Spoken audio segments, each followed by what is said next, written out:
Here's what happened to me, and I still can't believe how it all turned out. Believe me, you think you know your neighbors until something like this happens.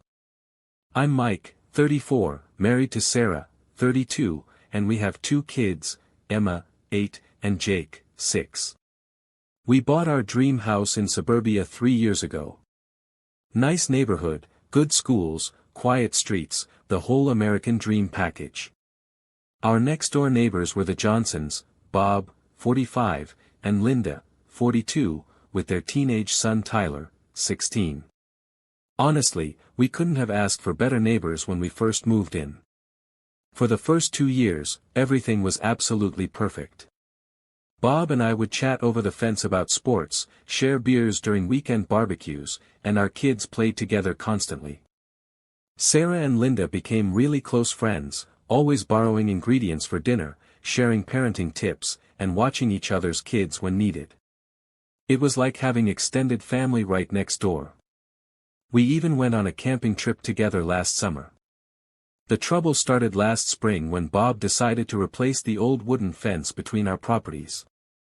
Seemed innocent enough, the old fence was falling apart and really needed replacing anyway. Some of the posts were rotting, and a few panels had blown down during winter storms.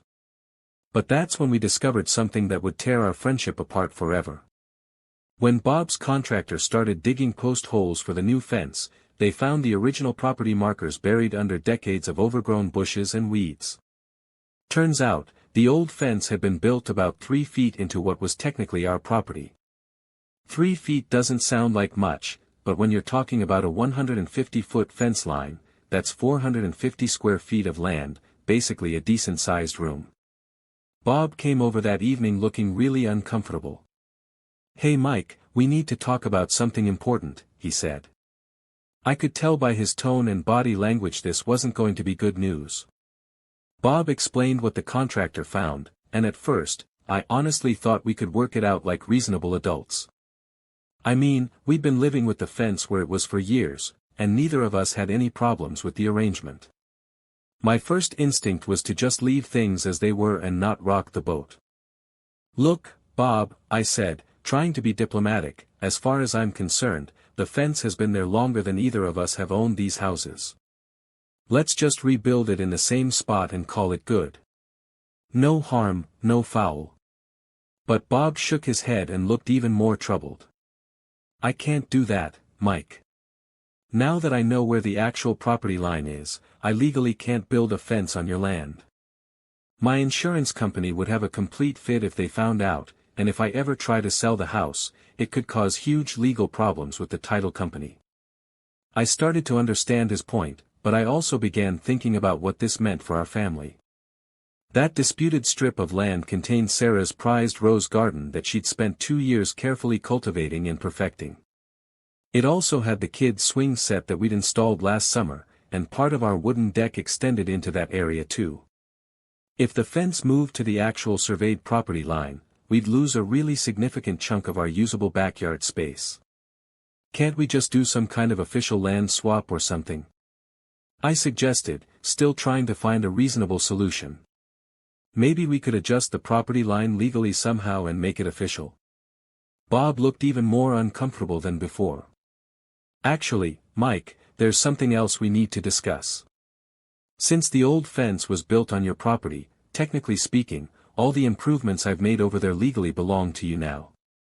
But I've put a lot of money into that side over the years. There's my storage shed, the elaborate flower beds Linda planted, the stone pathway I installed, and the raised vegetable garden.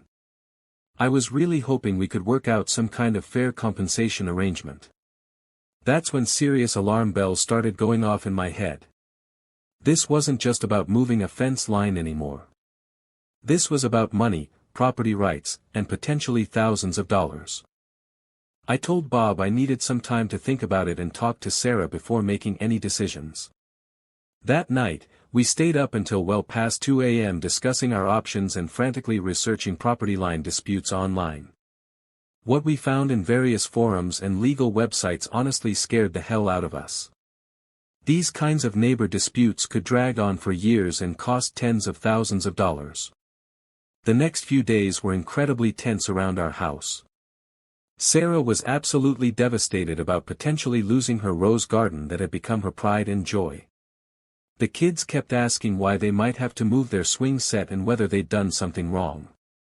I decided I needed professional legal advice and called a property attorney to understand exactly what our rights were in this situation.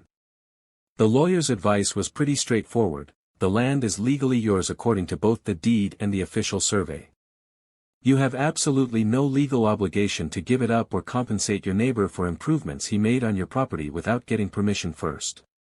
But he also gave me a warning that stuck with me: these neighbor disputes can get extremely ugly very fast.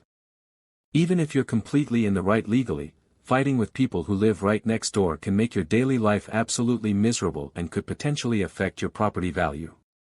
I decided to try approaching Bob with what I thought was a reasonable compromise. We'd let him keep his shed and all his landscaping improvements exactly where they were, but the new fence would go up on the actual surveyed property line. Sarah and I would work together with them to relocate her rose garden and the kids' play area to our side of the new boundary. But Bob wasn't having any of it when I presented this idea. "Mike, I've got easily $15,000 worth of landscaping, structures, and improvements on that strip of land.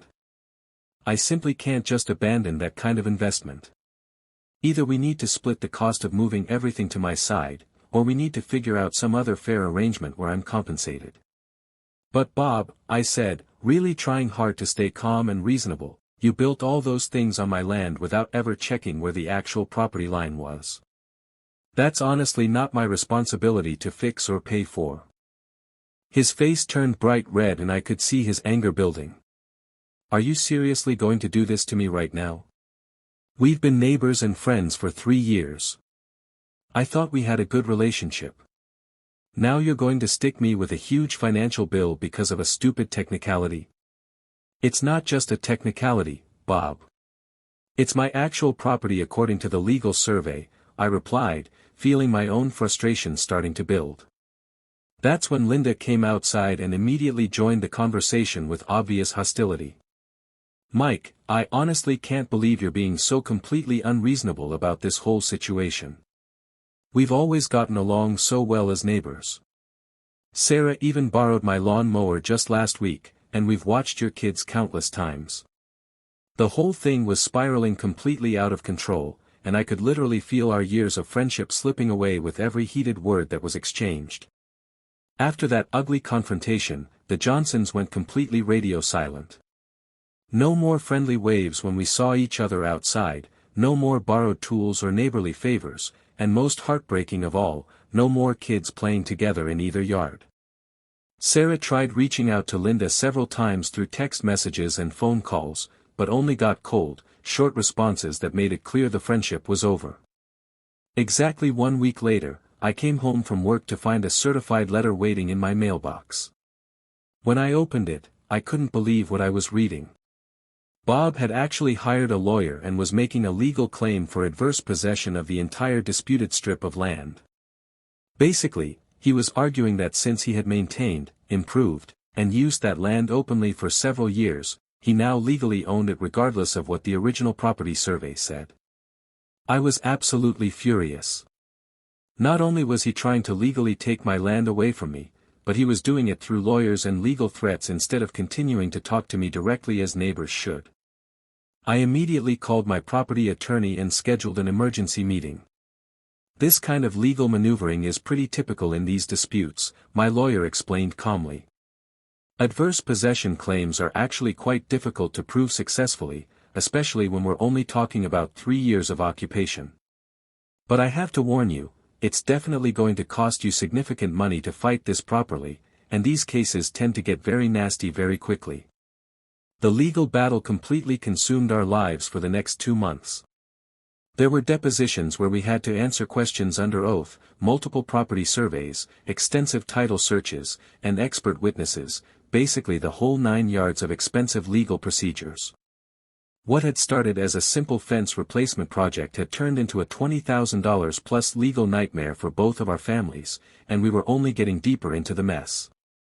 During this incredibly stressful time, the animosity between our two houses grew absolutely toxic. Bob started making daily phone calls to the city to complain about every tiny violation he could possibly find, our trash cans being out a few hours too early, our dog barking during the day, even ridiculous complaints about the height of our grass being slightly too long. Linda began actively spreading rumors about us to all the other neighbors, telling anyone who would listen that we were trying to steal their property and destroy their family. The kids suffered the most from this adult conflict. Emma and Tyler had been really close friends before this started, but now they weren't allowed to play together or even talk to each other. Jake kept asking us why the neighbors were so mad and whether he had done something wrong to make them hate us. Sarah started having severe anxiety attacks about even going outside, constantly worried about accidentally running into Linda and having another confrontation. The absolute worst part was watching our peaceful neighborhood get divided into opposing camps.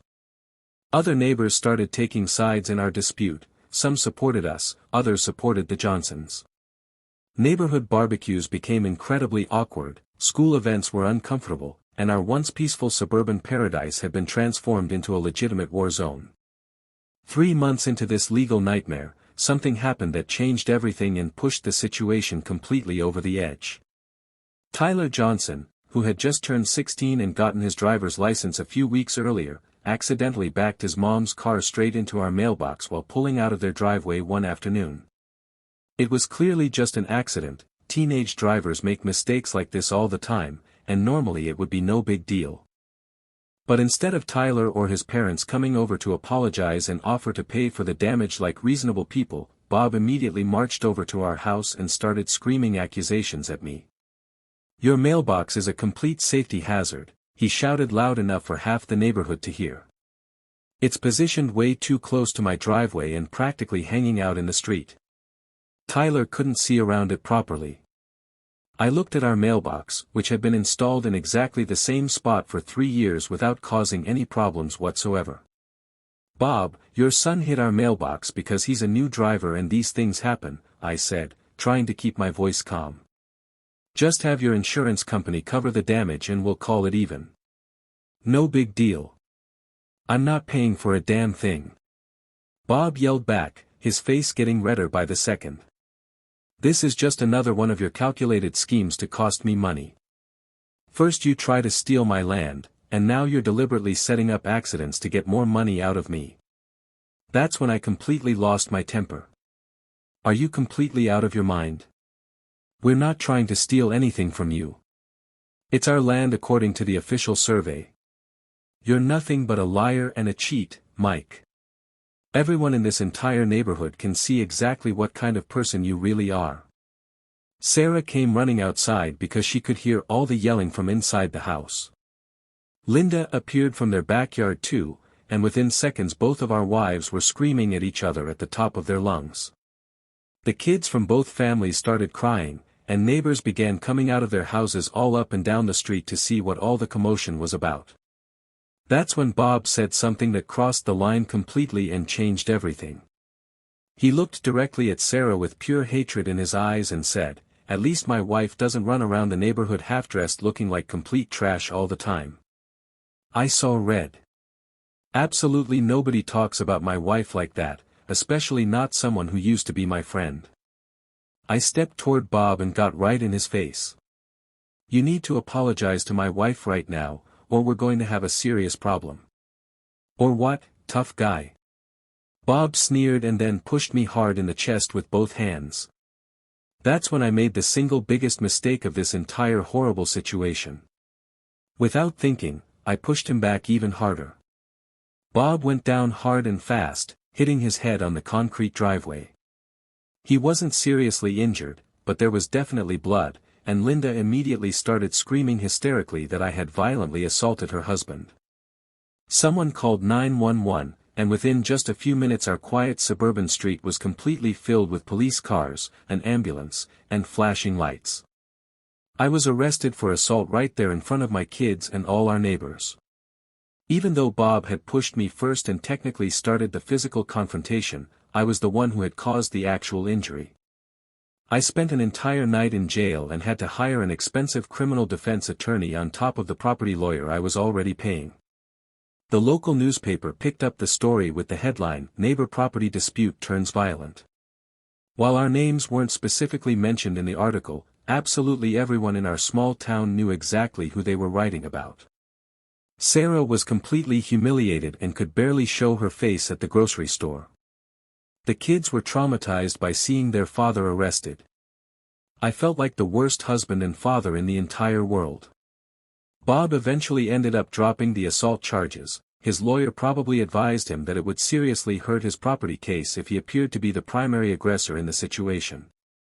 But the damage to both our families and reputations was already done and couldn't be undone. The property case dragged on for another exhausting 4 months after the physical incident. Both families ended up spending well over $30,000 each in various legal fees, fighting over a strip of land that an appraiser later told us couldn't have been worth more than $5,000 at most. The constant stress was absolutely killing both of our marriages. Sarah and I barely spoke to each other for weeks at a time. I heard through neighborhood gossip that Bob and Linda were having serious marital problems too. Finally, after months of depositions, court appearances, and mounting legal bills, both our lawyers basically forced us into a settlement conference and made us hammer out an agreement. We got to keep the disputed land as it was legally ours, but we had to pay Bob $12,000 in compensation for the improvements and structures he'd built there over the years. He had to tear down and rebuild his shed and redo all his landscaping on his own side of the newly installed fence. Neither family really won anything meaningful.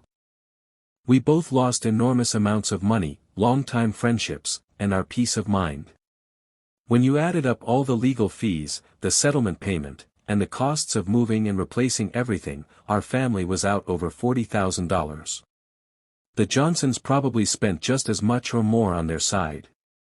That was 8 months ago now. The fence is finally up where it should be, the property lines are clearly marked with official surveyor stakes, and technically the legal dispute is completely over. But the damage to our families and our once peaceful neighborhood community will probably never heal completely.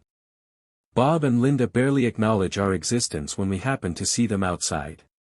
Tyler deliberately avoids making eye contact with our kids when he's walking to school. The other neighbors in our area are still somewhat divided. Some people think we were absolutely right to defend our legal property rights, while others believe we should have been more accommodating to longtime neighbors who made an honest mistake.